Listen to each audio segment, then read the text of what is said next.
In this video, we're going to be using procedural textures to create an American flag. So I have a picture of an American flag here, and I just want to take note of a couple of the dimensions. First of all, you might ask, well, why not just create a plane and map a picture of an American flag on the plane and be done with it and move on with your life? And that's a fair point. So we're not really trying to make an American flag. What we're trying to do is use the flag to demonstrate some of the different features of texture mapping with procedural textures in Maya.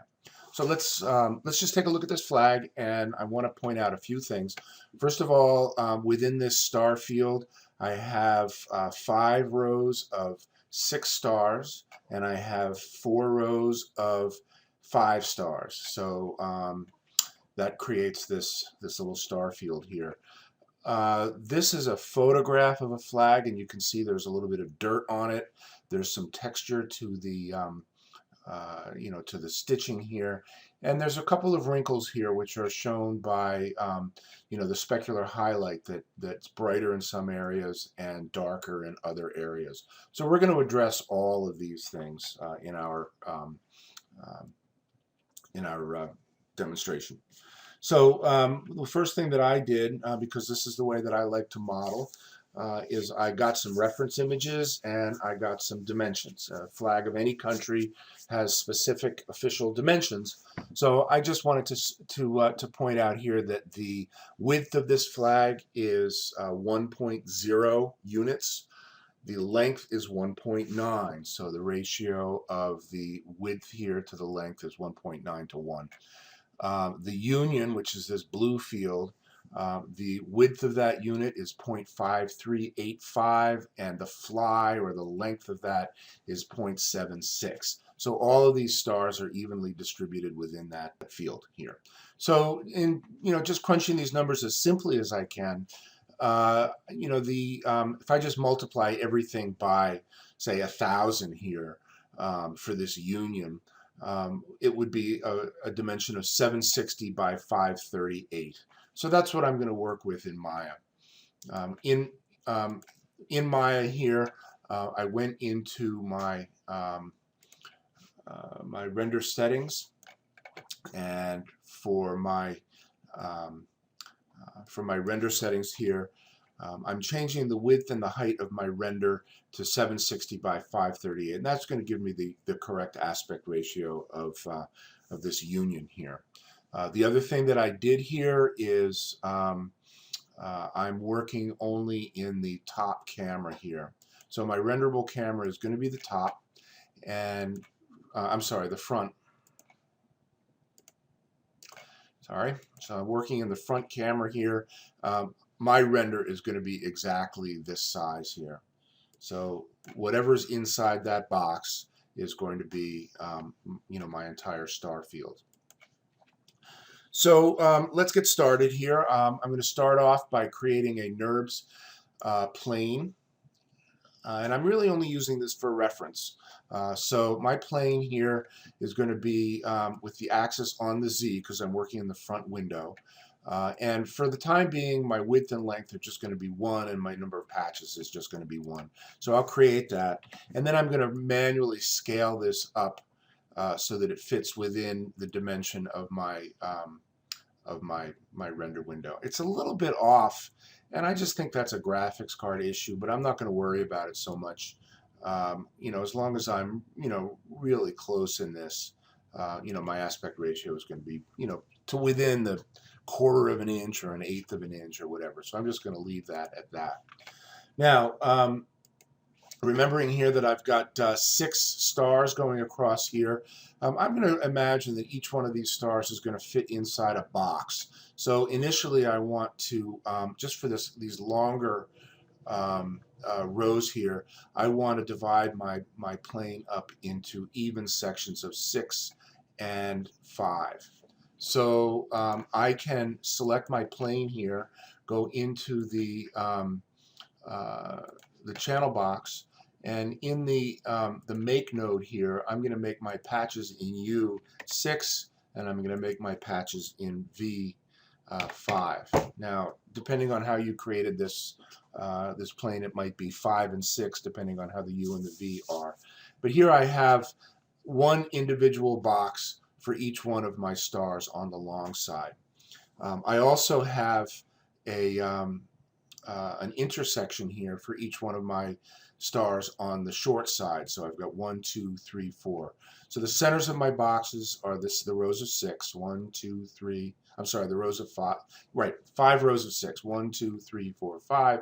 And then the intersections are the rows of 4. 1, 2, 3, 4. So just to make my life a little bit easier, I'm going to actually double these. So I'll go 12 patches in U and 10 patches in V. And this way I have the intersection of isoparms here that I can snap to when I create these stars. Now, for the stars, you know, again, you could just take an image of a star, you can create it in Photoshop, and you know, that's a fine way to go, but I'm really just trying to demonstrate some of the different features of the different shaders and shader types. So I'm going to go ahead and make this in Maya. You can remember from you know, when you were in grade school, you know, how to make a star, and you know, that was pretty simple. You just start at the top and go 1, 2, 3, 4, 5. So that's what we're going to do. That's how we're going to make these stars. But we're going to be a little bit more accurate about it by using some of the snapping tools in Maya. So let's get started.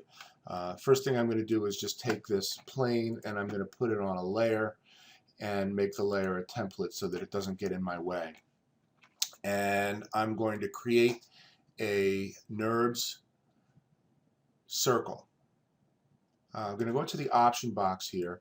I want the normal axis to be on the Z because I'm working in the front window. And I want my number of sections to be 5. And that's going to determine how many vertices I have on this circle. So as long as I've got a 5-pointed stars, I want 5 vertices. And then I'm going to make my degree linear. The default is cubic with a NURBS circle. I'm just going to make this linear. And what I end up with is a pentagon.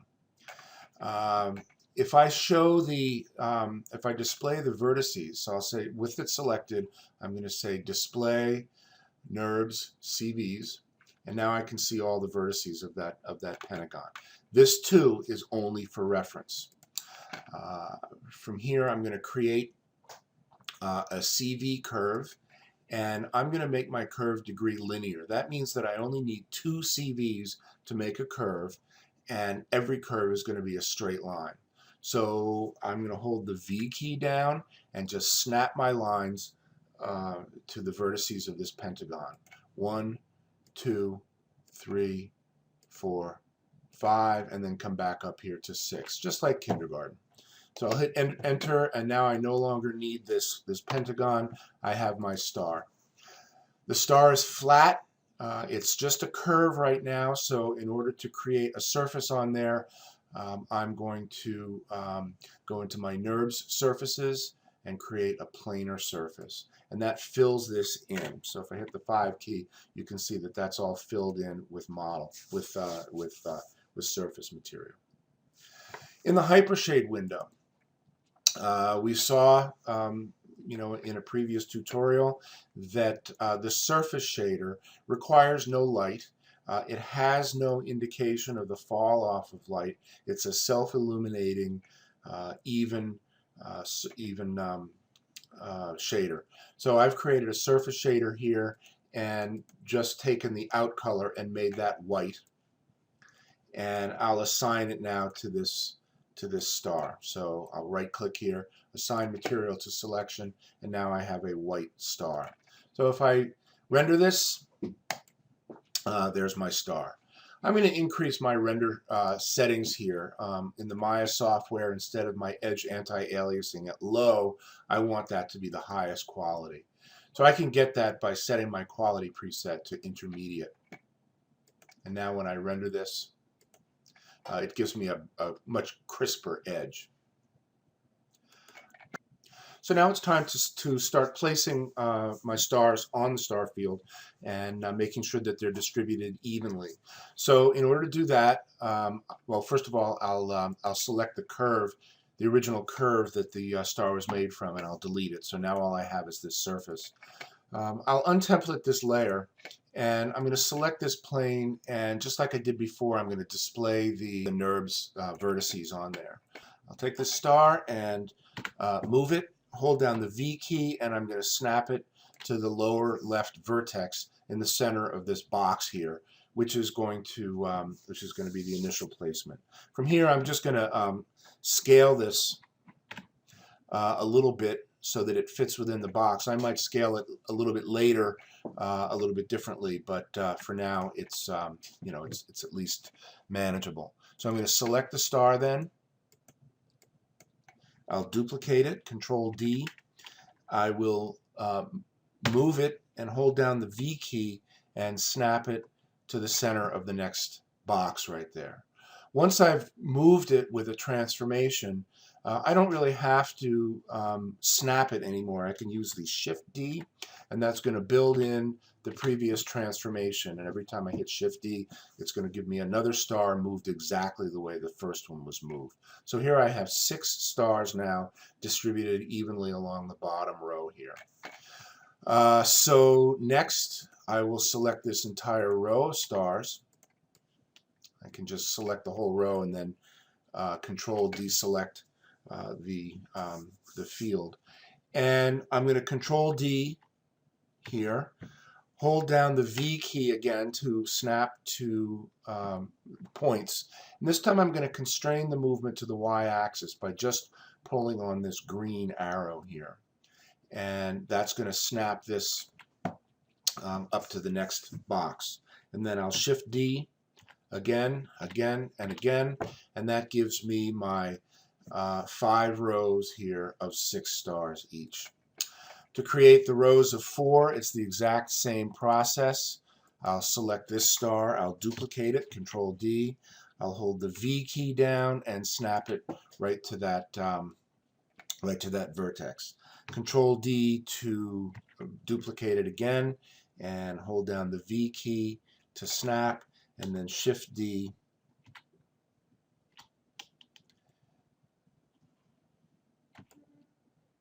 Well, Shift D didn't work that time.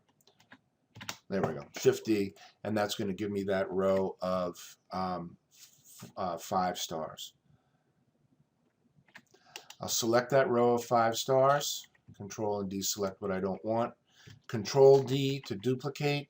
Hold down the V key, constrain to the vertical, and then Shift D, and we have rows of 6 and rows of 5, and we end up with 50 stars evenly distributed. Now they may be too big, so I can select all of the stars here and Control deselect my plane and scale them, and they'll all scale individually so that I can get as big or as small as I want. Now the dimensions here indicate that the diameter of the star is 0.06 relative to the width of the flag.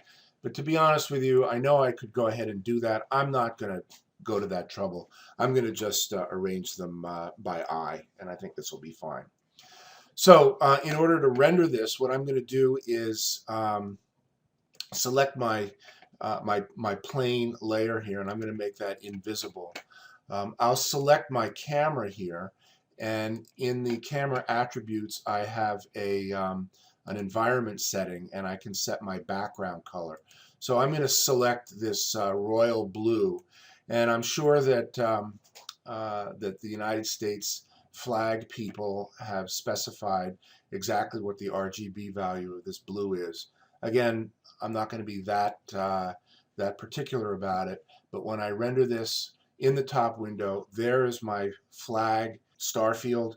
It's exactly to the right dimension. It has the exact number of stars that I need, and they're distributed in the way that they should be on the American flag. So I want to save this image, and so I'm just going to go to File, Save Image, and I want to, since I'm going to use this as a texture map, I want to save this in my source images folder. And Maya is a lot more efficient at reusing its own native file format of IFF. So I'll follow that, that convention and just call this Starfield.iff, and I'll save that. So just to recap what we did, we used a surface shader, which is a self-illuminating shader requiring no lights and actually ignores any lights you have in your scene. It provides even RGB values with no diffuse or specular attributes. With regard to the render, the size was the same aspect ratio of our Starfield. Our camera background was set to blue, so we don't need any geometry there. Our render quality is set to intermediate quality, which provides the maximum edge anti-aliasing. The render format is an IFF, which is the Maya native format, and is most efficiently used by Maya when being reused as a texture map. And we rendered from an orthographic window, which is the flat render that shows no perspective.